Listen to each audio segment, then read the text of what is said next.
ያለሽ ድሬዳዋ መውሰድ ትችላለሽ ሌሎችም ከተሞች ሐረር መውሰድ ትችላለሽ የበቀል ከተሞች ሆነዋል በድምሩ እነዚህ ከተሞች ለምንድን ነው የበቀል ከተማ የሆኑት መነሻውን የፈለግሽው አዲስ አበባን ጨምሬ ማለት ነው የአዲስ አበባ ሲል ሰዎች የአዲስ አበባ ነፃ አውጪ ያረጉ ስለተቸገሩ በሙሉ ሜትሮፖሊታን አሁን ድሬዳዋንም ስለጀመርኩኝ ተመሳሳይ ካምፔን እንደዛው ናት አይደለ ነቀምት ጅማ ድሬዳዋ ምንድነው ምክንያቱ አርባ ምንጭ ስትለሽ ሲታስቢ የኢህአዴግ ህወሓት ከበረሃ ሲመጣ ይዞ የመጣው አመለካከት አለ ያ አመለካከት ምንድነው እነዚህ ከተሞች የብሔር ፖለቲካ ጠላቶች ናቸው ከብሔር ማንነት ተሻግረው አገራዊ ማንነት ውስጥ የገቡ ማህበረሰብ ነው የብሔር ኪስ ውስጥ ልከቻቸው አትችም የብሔር አደረጃጀት ውስጥ ሊገቡ አይችሉም ስለዚህ እነዚህን ከተሞች ማጥፋት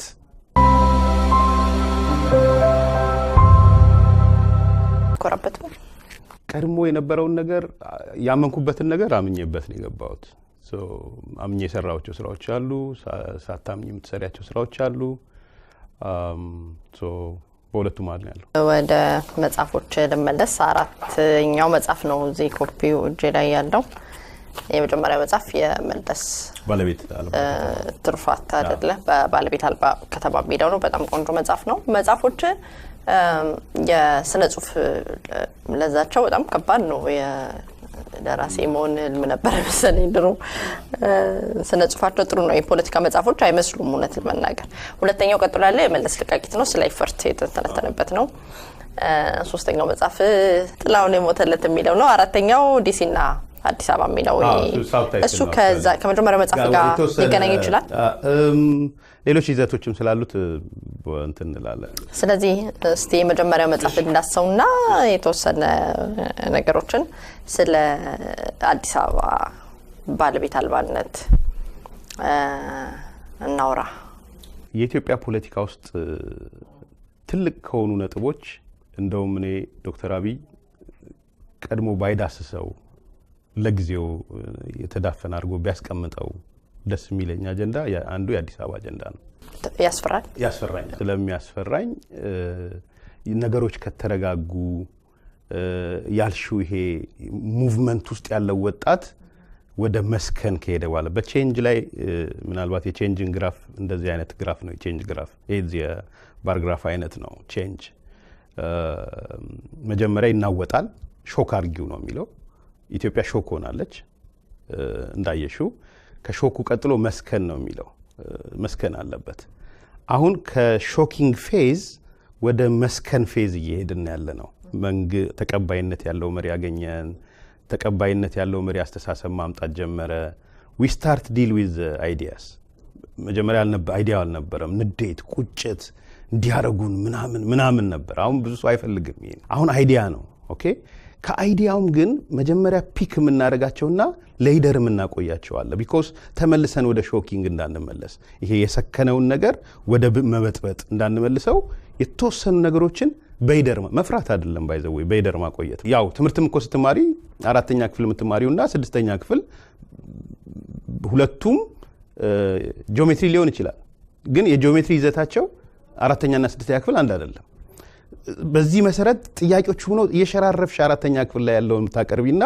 ስድስተኛ ክፍል ስትቀርቢ ወሳኝ ጥያቄው ሊሆን ይችላል ስለዚህ ከመስከን ወደ መበጥበጥ እንዳይመለስ መስከን ላይ ማቆየት ያለብን ሐሳቦች አሉ ወይም በደንብ መንሸራሸር ያለባቸው ለምሳሌ የኢትዮ ኤርትራ ኬዝ ትልቅ ኬዝ ነው መስከን ላይ መጥቷል ልክ መስከን ላይ ሲመጣ ሊበጠብጡም ይፈልጉዋሉ እንዴ አሰበኛ አይደለች እንዴ ለምንድነው አሰብን ያልጠየቀው እንደ የባርበር ለምንድነው ያልጠየቀው ዩሲ የነበረውን አደጋ ሁሉ ያላየ ሰው ማለት ነው ስለዚህ ያ ጥያቄ በይደር ነው መቀመጥ ያለበት በይደር የምታስቀምጫቸው አስክነሽ ምናልባት እኮ ነገ ኤርትራ ህዝብ ከኢትዮጵያ ጋር አንድ መሆን አለብን አይቶ ማለት ነው ሲል የሁሉ ጥያቄ ገደል ይገባል አሰብ ምናምን ቀይ ባህር ሚል ሰው ሁሉ ገደል ይገባል ስለዚህ አንዱ ትንሽ በይደር መቆየት ያለበት ጉዳይ የአዲስ አበባ ጉዳይ አርጌ ነው ማስባት የባለቤትነት ጥያቄ አለ ከእንደገና ደግሞ እንደምታውቂው በኦሮሚያ ስር ያለች ከተማ ናት ይሄን ፋክት ነው ዋሽንግተን ዲሲ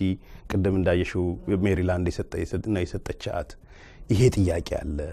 ሂስቶሪካሊ የሚነሱ ነገሮች አሉ። መካድ የሌለብን ሂስቶሪካል ነገሮች አሉ። የትኛው ስቶሪ ነው ትክክልም ገና እኮ በደንብ አልተረጋገጠም። ስለዚህ እነዛ ታሪካዊ ችግሮች ሁሉም የሚያወራቸው ችግሮች እንዴት ነው ሃንድል የምናደርጋቸው?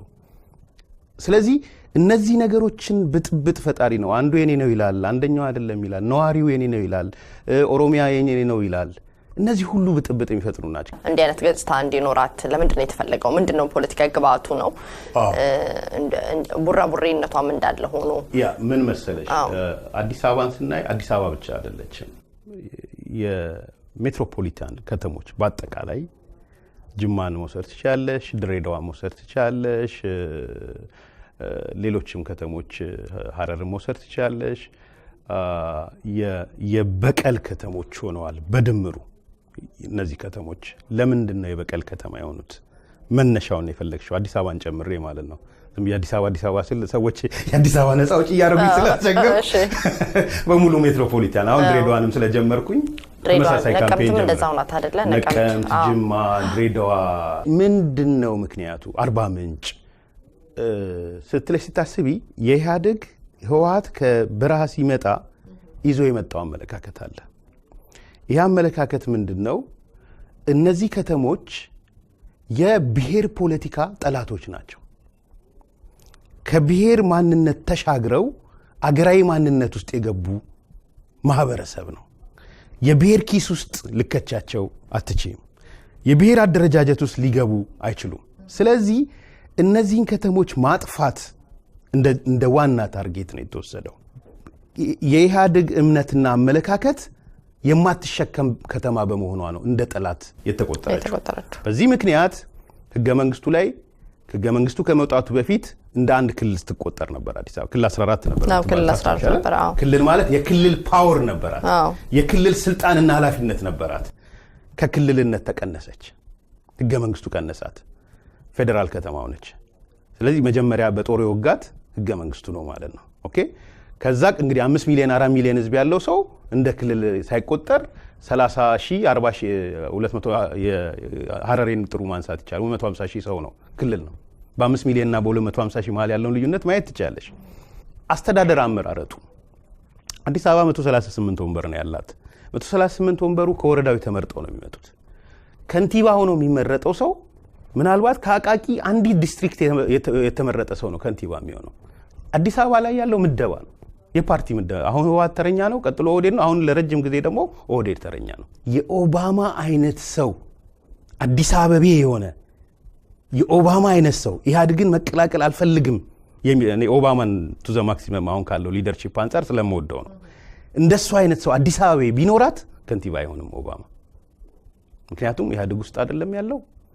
የሚወዳደረው የሆነች ዲስትሪክት ወረዳ ነው። ቢወዳደርም ከንቲባ የመሆን እድል የለውም። ዩሲ እንዴት ሰዎቻችንን ራሱ እንደምንበላቸው ማለት አንቺ በልብሽ ውስጥ የሆነ ከንቲባ ሊሆን ብመኘው ብለሽ የምትዩ ሰው አንለስ ኢህአዴግ ካልሆነ አንለስ ኦህዴድ ካልሆነ ከንቲባ አይሆንም። አንተ አዲስ አበባ የማናት ብለህ ታምናለህ ነው? የማናት ይሄ የከሌናት የሚለው ኮንሴፕት ብዙ አይመቸኝም እኔ። ይሄ ራሱ ነው አንዱ ችግር መስከን ያለበት። ቤተልሔም የምትባል ጎንደር የተወለደች ወይም ጅማ የተወለደች እንስት ከዛሬ ጀምሮ አዲስ አበባ የኔ ናት ብላ መኖር ከጀመረች አዲስ አበባ የቤተልሔም ናት። እንደዛ ነው ማምነው። ስለዚህ የማናት የሚለው ጥያቄ የመሬት የምናምን አይደለም፣ የኔ ነው ብለሽ ማመን በቂ ነው። አምነሽ መኖር በቂ ነው። ስለዚህ ሞቱማ የሚባል ሰው ጅማ ተወልዶ ሊሆን ይችላል፣ የሆነ ሌላ ቦታ አርሲ ተወልዶ ሊሆን ይችላል። ሞቱማ አዲስ አበባ የኔ ናት ብሎ መኖርና ከህብረተሰቡ ጋር እስከተቀላቀለ ድረስ የህብረተሰቡን ስነ ልቦና እስከተገነዘበ ድረስ አዲስ አበባ የሞቱማም ናት። ሞቱማ እንዳልኩሉ ሌላ ገብረ እግዚአብሔር ሀጎስ የሚባል ሰው የተወለደው አዲግራት ሆኖ ግን ደግሞ መጥቶ አዲስ አበባ የኔ ናት ብሎ ኑሮውን አዲስ አበባ ላይ ከመራ ልጅ ከወለደ የዛን ህብረተሰብ ማንነት ካወቀ ካከበረ አዲስ አበባ የሀጎስም ናት። ስለዚህ የኔነት ጥያቄ ከመሬት ጋር ብቻ አይደለም መያያዝ ያለበት። የኔነት ጥያቄ መጀመሪያ ከቢሎንግ ከማድረግ የኔ ነው ከሚል ይነሳና ለዛ ነገር ደግሞ ቅን ፍላጎት መያዝ የኔ ስለሆነ እንዲሁን ከአካባቢው ጣ ሰፋሪ ምናምን እኔ በጣም የማይመቹኝ ቃላቶች ናቸው። እውነቴን ነው የምልሽ ቤቲ። ግን ያ ሰው የኔ ብሎ እስከኖረ ድረስ ሶሳይቲ ውስጥ እስከገባ ድረስ አድሚኒስትሬሽን ውስጥ እስከገባ ድረስ ሲቪል ሰርቫንት ሊሆን ይችላል፣ ነጋዴ ሊሆን ይችላል፣ ፖለቲከኛ ሊሆን ይችላል። ነገ ከነገ ደግሞ አስፓይሬሽን ሊኖረው ይችላል። እቺን ከተማ መምራት አለብኝ የሚል ምኞትና ፍላጎት ሊኖረው ይችላል። እስከሆነ ድረስ በቅን ልቦና እስከሆነ ድረስ ያ ሰው አዲስ አበባ የሱ ናት።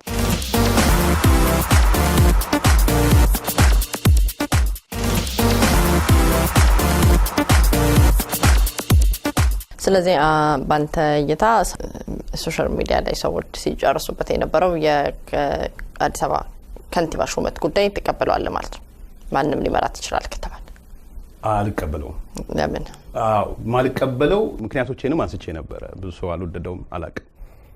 ክርክራችን አይተሽው ሊሆን ይችላል። የማልቀበለው አንደኛ የተወሰነ የሽግግር ሂደት እንደሆነ አውቃለሁ፣ ይገባኛል። በነገራችን ላይ እኔ የዶክተር አብይን ፌዝ ማይ በሶስት ፌዝ ነው። አንደኛው ፌዝ የውድመት ፌዝ ወይም ዲስትራክሽን ፌዝ የሚባለው ነው።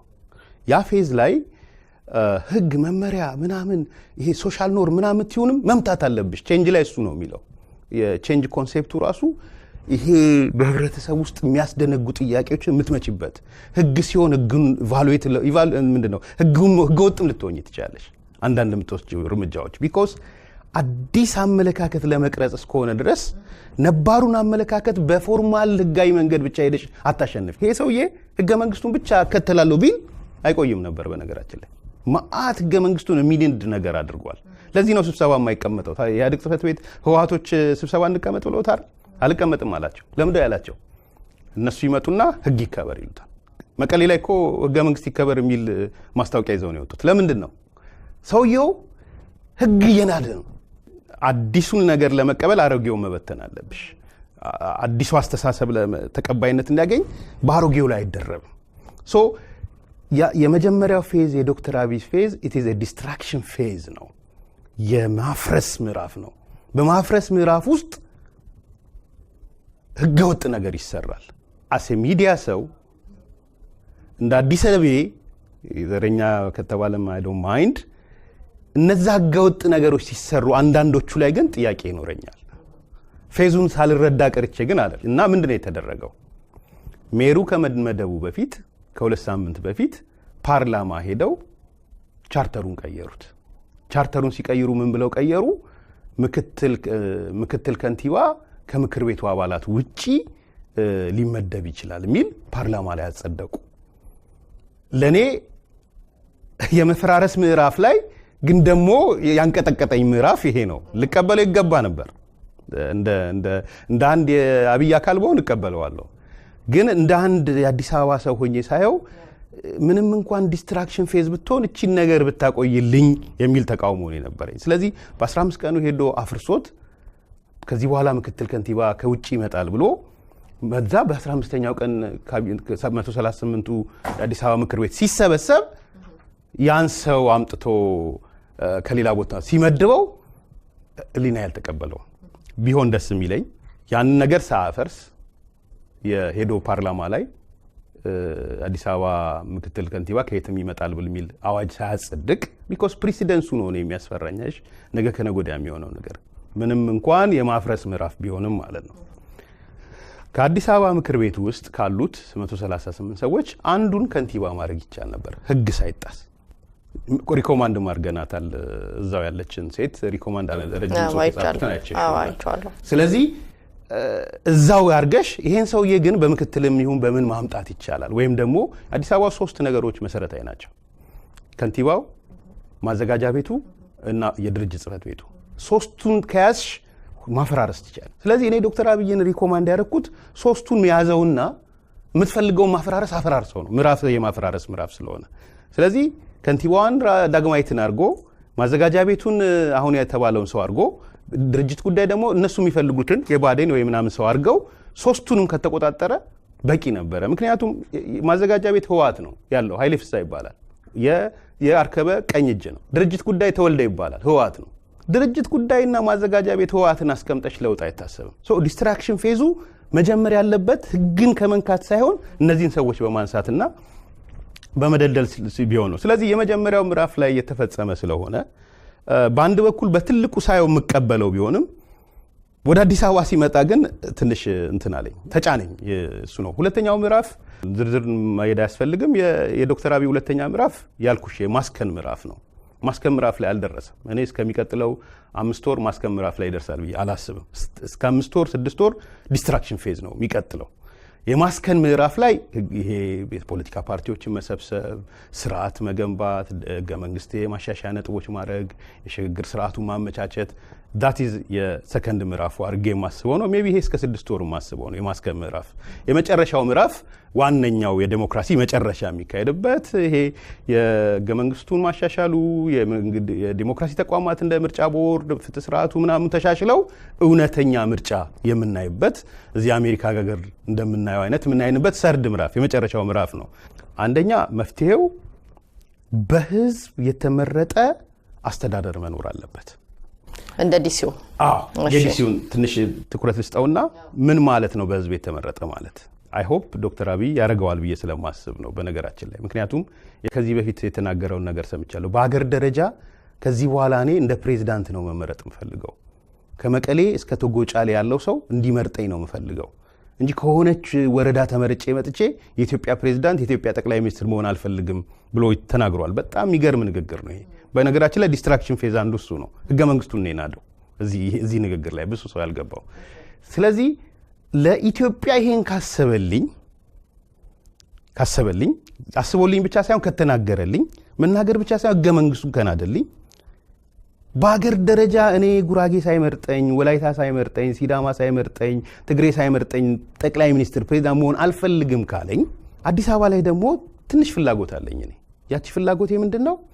አዲስ አበባ ላይ ከንቲባ መሆን ፈልጋለሁ የሚለው ሰው፣ ኮልፌ ቀራኒዮ ያለው ሰው፣ ቦሌ ያለ ሰው፣ ሁለት ጫፎችን ላይ ያይዝ ብዬ ነው።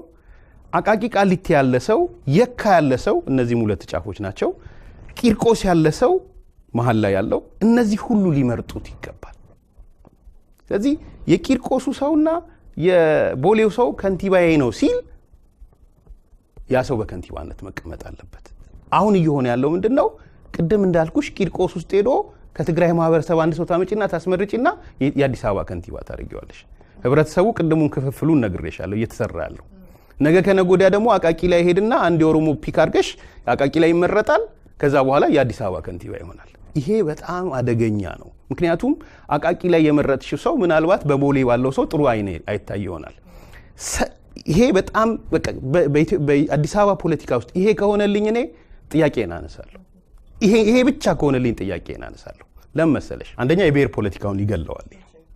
ለምን እንደሚገለው አዲስ አበባ ውስጥ ማጆሪቲ የሚባለው ወይ 50 ፕላስ የሚባል ብሔር የለም አዲስ አበባ ውስጥ። በማህበረሰብ ደረጃ 50 ፕላስ ስለሌለ አዲስ አበባ ውስጥ እውቀት ነው የሚመጣው። ውድድሩ የሚሆነው ይሄን አደርግልሃለሁ በሚል ነው።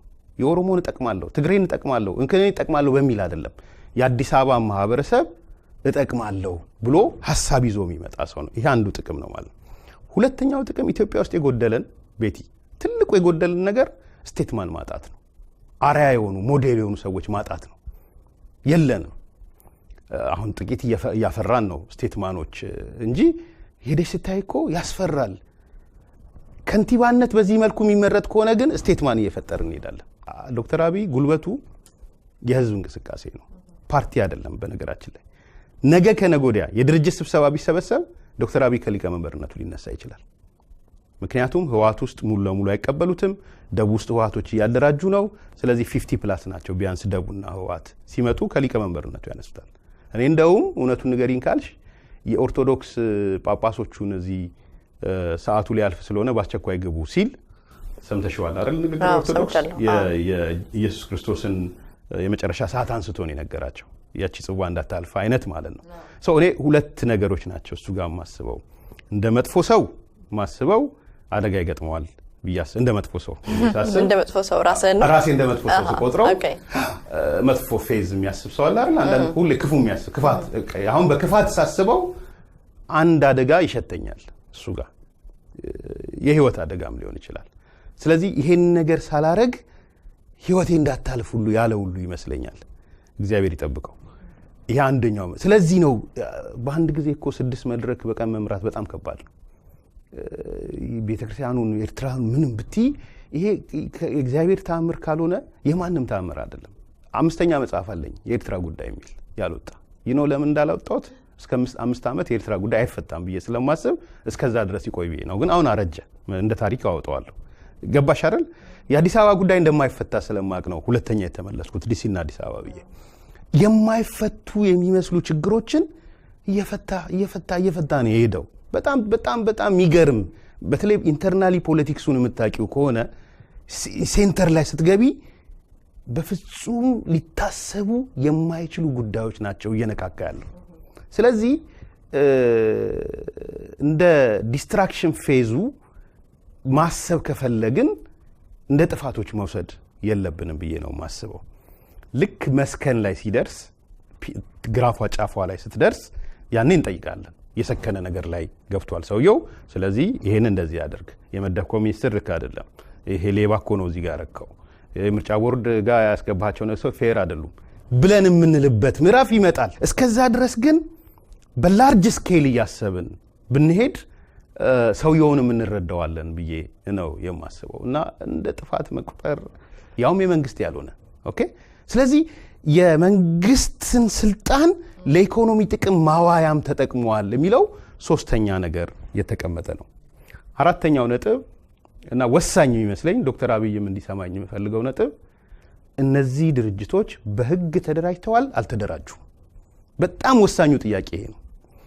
በህግ በተለይ ሄደሽ ቼክ ማድረግ ትችላለሽ። ሲደራጁ መጀመሪያ እንደ በጎ አድራጎት ነው የተደራጁት፣ እንደ ሲቪክ እንደ ኤንጂኦ ማለት ነው። ትግራይን ማቋቋም ምናምን በሚል በፍትህ ሚኒስቴር ኦኬ። የፍትህ ሚኒስቴር ውስጥ ያለው የበጎ አድራጎት አዋጅ ያልተሻሻለው እስከ 2001 የነበረው ምንድን ነው የሚለው?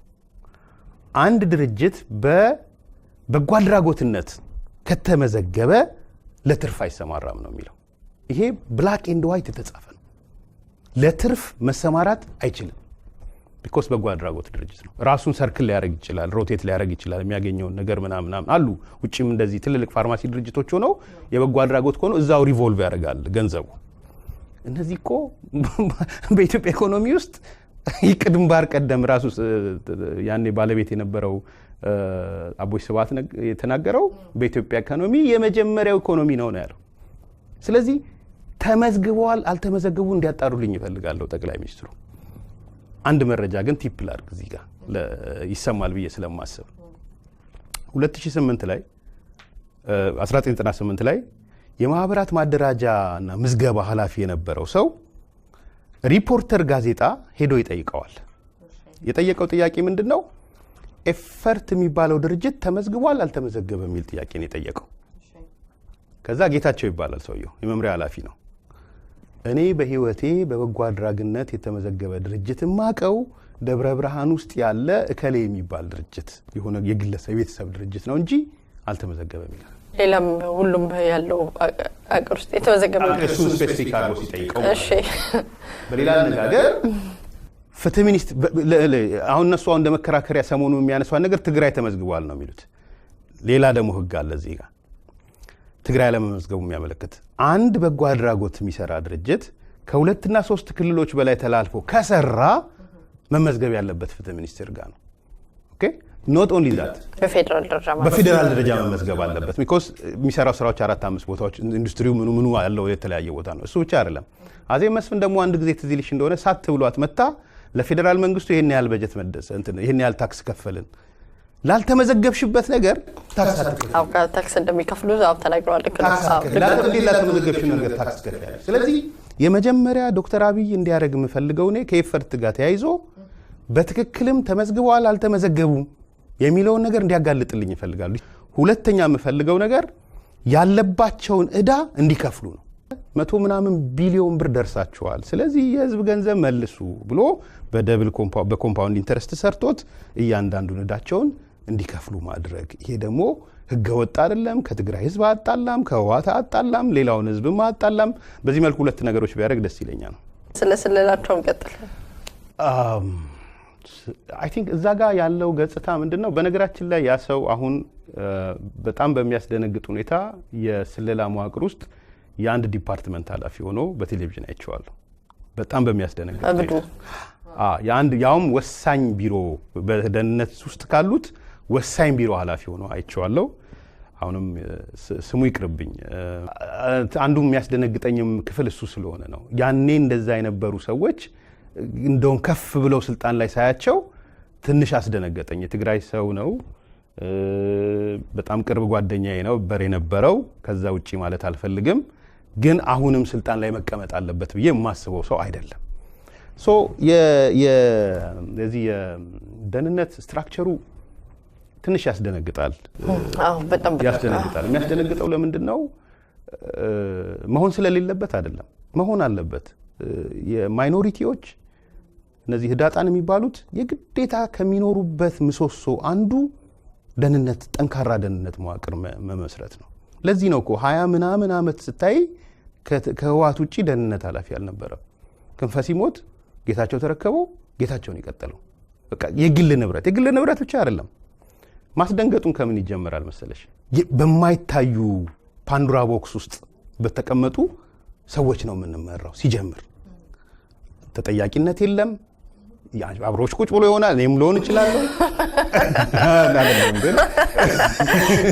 እና የማይታይ ሰው ሚኒስትር ሆነች ደግሞ አስቢው። ምክንያቱም 5-6 የተለያየ አይነት መልክ ያላቸው ከተቀመጡ አንዱ ጌታቸው ሊሆን ይችላል። ሚኒስትሮች ስብሰባ ላይ ገብቶ ሊሆን ይችላል። ይሲ ከመጀመሪያ ከላይ ስትጀምሪው ነው ዲስትራክት አደረገው ዶክተር አብይ። ዲስትራክሽን ፌዝ ምን አደረገ? የደህንነት ኃላፊውን ከነሱ አወጣና ሌላ ሰው ሰጠው። ፈርስት ፌዝ፣ ሰከንድ ፌዝ። ደህንነት ጽሕፈት ቤት ስትባይ እንዴት ነበረ የምትፈሪው? በቃ የሆነ ነገር የሚፈጸምበት ቤት እንጂ የኔ ዋስትና የሚጠበቅበት ቤት ብለሽ ነው የምታስቢው። ምንድን ነው የሚፈጠረው? አሁን መጣና ዶክተር አብይ ዲስትራክት አደረገው። ተቃዋሚ ፓርቲዎች ኑና ኢንሳን ጎብኙት ብሎ አስጎበኛቸው፣ አሳየን ሲያስጎበኘን። ዩ ሲ ዲስትራክሽን ፌዝ ማለት ይሄ ነው። ትላንት የተቀመጠ የተገነባን አስተሳሰብ በመጋዝ መቁረጥ ማለት ነው። ኦኬ፣ ይሄ ሰው አይታወቅም፣ ተቋሙ አይታወቅም፣ የሚያስፈራ ተቋም ነው። ሚኒስትሮች አያውቁትም፣ መምሪያ ኃላፊዎች አያውቁትም። ነገር ግን የህወሓት ስራ አስፈጻሚዎች ያውቁታል፣ ህወሓቶች ያውቁታል። እሺ፣ የህወሓት ካድሬ ያውቀዋል፣ ይሄዳል ስብሰባ። ልዩነቱን አየሽው? የሆነ አካል ያውቀዋል፣ የሆነ አካል አያውቀውም። ከዛ ይጀምራል ማስፈራራቱ። ይሄ የመጀመሪያው ምዕራፍ ነው።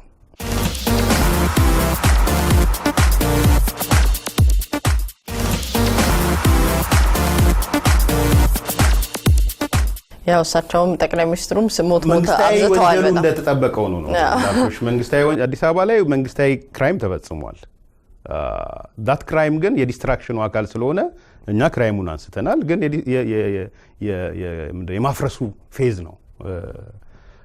እሱን ረስቸው አይደለም። በንዴት የተናገርኩትን ልክ ነበርኩ ብዬ ነው ማስበው። ተመልካቾች በጣም ነው አሁን የሚከፋቸው ብዬ አስባለሁ። ሞት እሳቸውም አብዝተዋል። እኛም ጨምርንላቸው። እንትኑ መሞት እኮ እየታየ ነው አይደል? ቤት እያየን ነው ባይና። በጣም እናመሰግነው የሚገባ ኢንጂነር ሞቶ አገኛል። ስለዚህ የማይሞት ደግሞ የሚቀር ነገር አሁን ካለው ከህወሓት ባህሪ ተነስተሽ አንድ ስቶሪ ልንገርሽ፣ እውነተኛ ስቶሪ። እኔ ሁሌ ብዙ ሰው ለምን ትጠራጠራለህ እንዲህ ትላለህ? ቦምቡ ሲፈነዳ አንስቼ ነበረ፣ ሰምተሽ ከሆነ እዚህ ክርክር ላይ ከመፈንዳቱ በፊት ሐሙስ ክርክር ላይ ቦምብ ይፈነዳል ብዬ ህዝቡ ጮህብኝ፣ ምን አለብኝ። እሁድ ፈነዳ። ከዛ ይቅርታ ጠይቁ ሁሉ እስከመባል ተደረሰ። ሜቢ ተከታትለሽ ከሆነ የህወሓት ባህሪ በጣም ቂመኛ ስለሆኑ የቂመኛቸው ልክ ሰው እስከ ማጥፋት የሚሄድ ወንድም እስከ ማጥፋት የሚሄድ ነው። ይሄን መረዳት ያስፈልጋል። ማይኖሪቲ ናቸው፣ ህዳጣን ናቸው። ህዳጣኖች በሚሊቴሪ በምን ይቆሙና ሌላው መቆሚያቸው ግን ምቀኝነት ነው። ሌላው መቆሚያቸው ማጥፋት ነው። እንትኑ ካራክተሩ ራሱ ምን አደረጉ?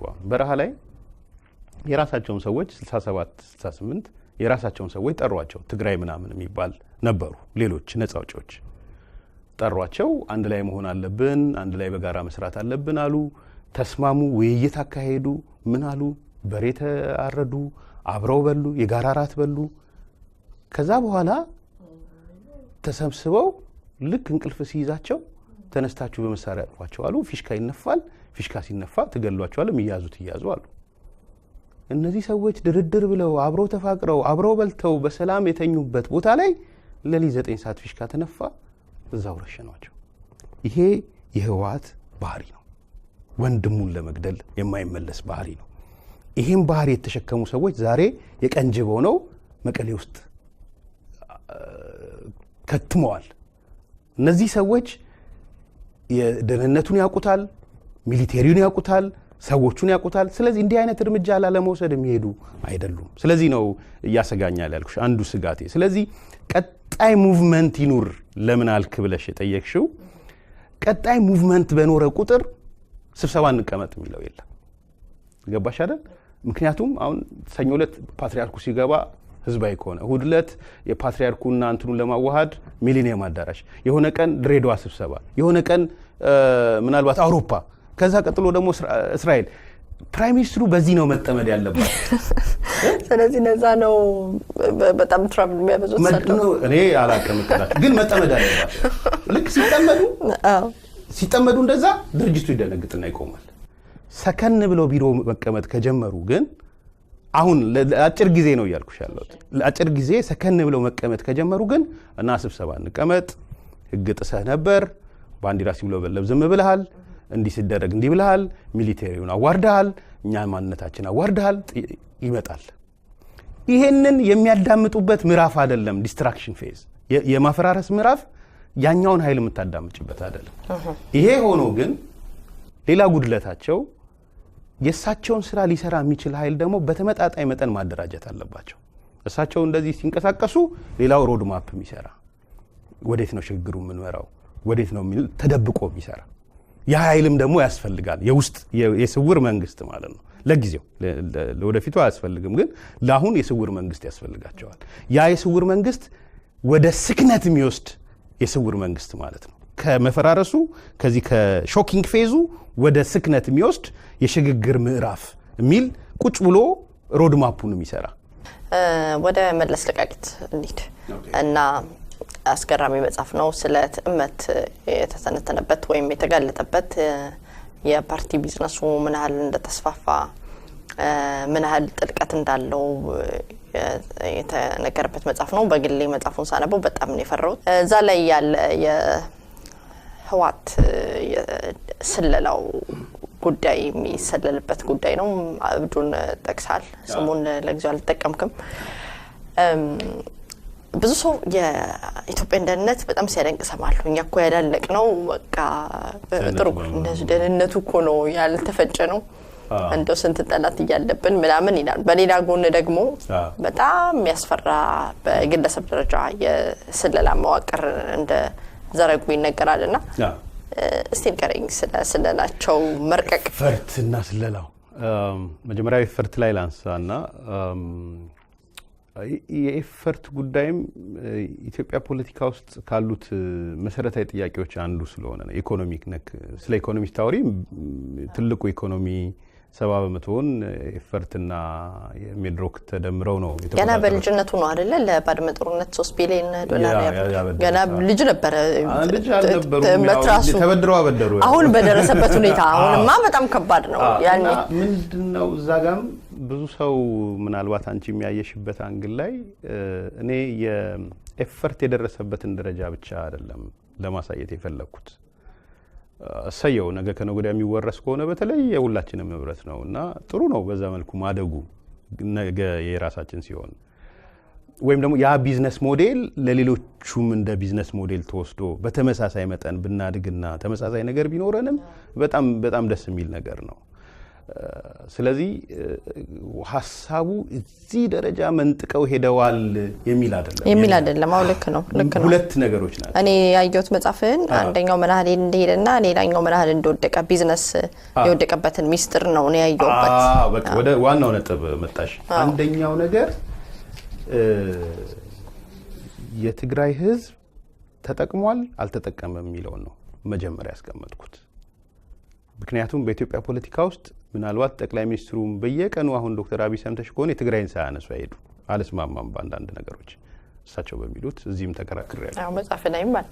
ስለዚህ የትግራይ ህዝብ ኢኮኖሚካል ጠቀሜታ አግኝቷል ብዬ ነው ማስበው። አይቻለሁ። ይሄን በግልጽ መነጋገር ያስፈልጋል ብዬ ነው ማስበው። እሱን በስራ ፈጠራ፣ በኢንዱስትሪ ግንባታ፣ በትራንስፎርሜሽን አንስቼዋለሁ። ከአርሶ አደር ወደ ላብ አደር እንዴት ሙቭ እያደረገ እንደሆነ አንዳንዴም ከላብ አደር ወደ ቴክኖሎጂ እንዴት ሙቭ እንዳደረገ በቀጥታ እንደውም አማርኛውን ካረሳሁት በቀጥታ ለትግራይ ህዝብ ኤፈርት ባይከፍለውም እንኳን ወይ ኪሱን ባይሰጠው እንኳን በካምፓኒዎቹ ተቀጣሪ ነው፣ ጥሩ ብር ያገኛል። ልክ ነኝ አይደል? በጣም ትክክል ነው። ይሄ ነው አይሽ አንዱ የተጠቃሚነት ጉዳይ ነው ያነሳሁት። ተጠቃሚነት የተለያየ ትርጉም አለው። በየደረጃው ኢህአዴግ ውስጥ አንድ ቃል አለች፣ በየደረጃው ተጠቃሚ ስለምወዳት ኦን አድርጊያታለሁ እንደ አዲስ አበባ። በየደረጃው ማለት ምን ማለት መሰለሽ ቤት? በየደረጃው ማለት ሰዎች በተሰማሩበትና ባሉበት መጠን መጠቀም ማለት ነው። ሰው በየደረጃው ተጠቃሚ ማለት ሁሉም ተጠቀመ ማለት አይደለም። ይሄ ነው ሰው የሚሳሳተው። 5 ሚሊዮን የትግራይ ህዝብ አልተጠቀመም። 5 ሚሊዮን ውስጥ በማዕቀፍ መክተት የለብንም። የተሆነ ማህበረሰብ ግን ተጠቅሟል ከዛ ውስጥ። ስለዚህ ያ ማህበረሰብ 2 ሚሊዮን ሊሆን ይችላል።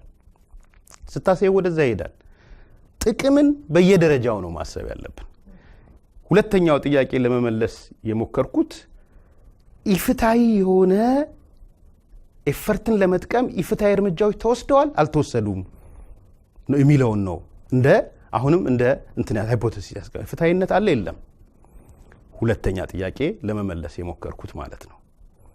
ለምሳሌ የባንክ ብድር እንዴት ነበር ሲያገኙ የነበረው? ባንክ ብድር ከወሰዱ በኋላ ይመልሱ ነበር ወይ? 2.8 ቢሊዮን ዶላር ወስደው በአቶ መለስ ትእዛዝ የማይሰበሰብ አንኮሌክተብል አካውንት የሚባለው ከተውት ወይም የተበላሸ በሚባል አካውንት ውስጥ ራይት ኦፍ ነው የተደረገው፣ ተሰርዟል። ከንግድ ባንክ ወደ ልማት ባንክ ሄደ። ከልማት ባንክ በፕራይም ሚኒስትሩና በእንትን ውሳኔ መሰብሰብ የማይችል ተብሎ ነው የተሰረዘላቸው። ዛሬ 2.8 ቢሊዮኑን በደብል ኢንተረስት በኮምፓውንድ ኢንተረስት ብትሳሰዩ 16 ቢሊዮን ነው የሚጠጋው። ስለዚህ ኤፈርት የኢትዮጵያን 16 ቢሊዮን ብር ዘርፏል፣ በትንሹ መመለስ አለበት። ስለዚህ አንፌር የሆነ ነገር ተሰርቷል አልተሰራም፣ የባንክ ጥቅም፣ የሌሎች የኢንዱስትሪ ጥቅም፣ መንግስታዊ ጥቅም። ለምሳሌ አንድ ሲምፕል ምሳሌ ነው። ኢትዮጵያ ውስጥ ጨርቃጨርቅ በሙሉ ሞቷል። ድሬዳዋ ጨርቃጨርቅ ሞቷል፣ አቃቂ ጨርቃጨርቅ ሞቷል፣ የደብረ ብርሃን ጨርቃጨርቅ ችግር ውስጥ ነው ያለው። አርባ ምንጭ ጨርቃጨርቅ ሰራተኛ ነው የበተነው። when you come to ተቀጥረው መቀሩ በትነዋል እንጂ አይደለ? በሳትም ተቃጥሏል። በሳትም ተቃጥሏል። ድሬዳዋም እንደዛ አይነት ነገር ነበር መሰለኝ። ለምንድን ነው የሆነው? አቃቂ ሰው ተበትኗል። አቃቂን የምታውቂያት ከሆነ የላባደር ከተማ ነበር የነበረችው። አሁን የድህነት ከተማ ሆናለች አቃቂ። ለምንድን ነው ታዲያ እነዚህ እንደዚህ ከሆኑ አልመዳ ጨርቃጨርቅ ለምንድን ነው እያበበ የሚሄደው? ለምን ሰፍ 40,000 ሰው እስከ መቅጠር እንዴት ሊሄድ ቻለ? እዚህ 5,000 እያባረረ አቃቂ 10,000 እያባረረ ድሬዳዋ እንዴት 40,000 ሊቀጥር ቻለ? ምን አይነት ኮምፓራቲቭ አድቫንቴጅ አግኝቷል? ይሄን መጠየቅ አለብን።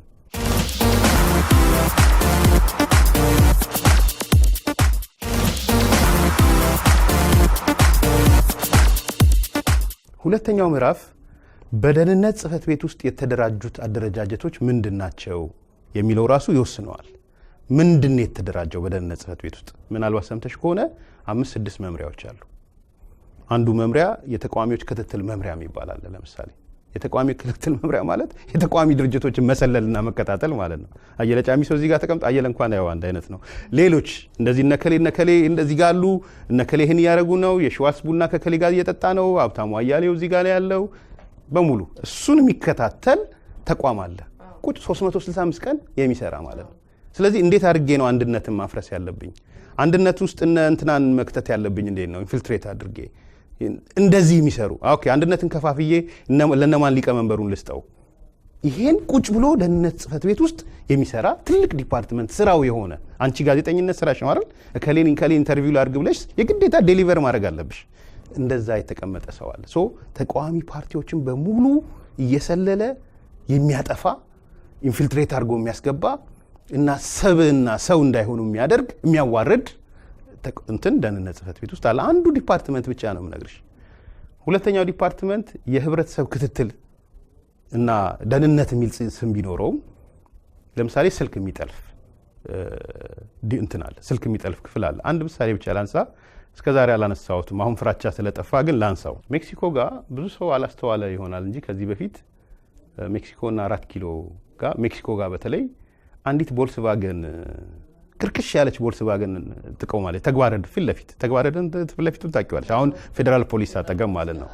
ያቺ ቅርቅስ ያለች ቮልክስቫገን 2 አንቴና አላት፣ እንደ ሲግናል ማምጫ አንቴና። ምንድነው እንግዲህ እንደምታውቂው ብዙ ሰው ፍሎ ያለበት አንዱ መንገድ ሜክሲኮ መንገድ ነው። እጃቺ መንገድ እቺ አደባባዩን ብዙ ሰው ፍሎ ያደርጋል። ሌላው 4 ኪሎ ነው እንደምታውቂው። በዛ በኩል የሚሄድ ሰው በሙሉ ስልክ ከያዘ ወይ በተለይ የሚያናገር ከሆነ ሲግናሉ ቀጥታ መኪና ውስጥ ታስገባለች። ስለዚህ ቤተልሔም የምትባል በአጋጣሚ ብርሃኑ ነጋ ከሚባል ሰው ጋር እያወራች ከሆነ ያ ሲግናል ይገባል ማለት ነው። ዘን ሬድ ያበራል፣ ግሪን ያበራል፣ የሎ ያበራል። ያ ስልክ ሪከርድ ይሆናል። ሪከርድ ሆኖ ወደ ቴሌኮሙኒኬሽን ነው የሚላከው። ቴሌ ውስጥ የደህንነት ጽህፈት ቤት አለ። ያ የደህንነት ጽህፈት ቤት የተላከለትን ስልኮች ሬድ የበሩትን ከዛ በኋላ መከታተል ነው አንዱ ስራው። ሁለተኛው ስራ ስልክ መጥለፍ ነው። እናንተ መኖሪያ ቤት ወይም የእናንተ ኦፊስ ያለው ስልክ ይሰጠዋል። ስታወሪ ከውጭ ያለውን ነገር ሪከርድ ያደርጋል። ስለዚህ የህብረተሰብ ነፃነት፣ የስልክ እንኳን የማውራት ነፃነት። ለዚህ ነው ቴሌኮሙኒኬሽን በነገራችን ላይ እንዳይሸጥ የሚፈልገው። ቴሌን ይሸጥ ሲል እኔ ደስ ያለኝ ግን ጥንቃቄ ይደረግ ብዬ ያሰብኩት የገንዘቡ ጉዳይ ስላልሆነ ነው፣ የደህንነት ጉዳይ ስለሆነ ነው። ስለዚህ ዶክተር አብይ ቴሌን ለመሸጥ ሲያስብ አንዱን ያከበርኩት የደህንነት መዋቅሩን ማፍረስ ፈልጓል ማለት ነው። ምክንያቱም እዚህ ሀገር ፕራይቬት ስልክ ነው ያለው። በዛ መሰለል አትችል አይደለም፣ እሱ መረጃ ስልክ መስጠት አትችል፣ ያስከስስሻል። አይተሻል። ፌስቡክ ባለቤቱ ለምርጫ ሰጠ ስም ዝርዝር ተብሎ ምን እንደደረሰበት እንደዛ ነው የሚሆነው። ስለዚህ ደህንነቱ በዚህ መልኩ የሚሰራ መዋቅር ነው የነበረው። እግዚአብሔር ይስጥልን ዶክተር አብይ አፍርሶታል። እንዲያፈርሰው ነው ምን የምጠብቀውና የደህንነት መዋቅሩ በጣም ውስብስብ